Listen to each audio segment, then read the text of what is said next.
بسم الله السلام عليكم ورحمة الله وبركاته وإذن سلام ميل كستو joogtiin maanta toobigayga waxaa waaye inaan ka hadlo ilmaha la xado ama ilmaha la qaato baryahan aad ayay usoo badbadatay laba gabdhood aan arkay midna 3 jir ooynayso midna umul horta hadday run tahay ilaahay ha u soo aruuriyo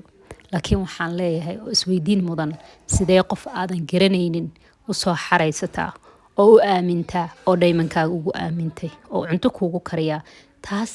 isweydiin ayay leedahay waayo qofka muslimka hadduu kuu soo baahdo ama ku soo mutaysto xuduud loogu talagalaa jirto oo lagu qaabilo oo meeshiisu ka laaban karaa laakiin haddaa dhahday qof walbaba gudaha soo gelisid oo cuntadii kula cuno oo gudaha isla soo gashiin xilliga maanta la joogo xilli ma ahan open iska dhigo waayo ma garan kartid kan adiga taqaaniya xitaa maanta wax kasta kugu sameyn karo marka ani waxaan dhihi lahaa hooyooyinka ha isqabtaan qofka kuu imaaday meel lagu qaabilaa jirto ku qaabil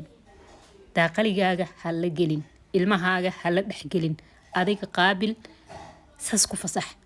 laakiin haddaa dhahdeed qof walba waan qaabilaa guduhu iisoo gelayaa waa ani waxaan aaminsanahay qaladkaas adiga ayaa iskale hooyada ah marka waxaa idin rajeynayaa inaad ka feejignaatiin waxaan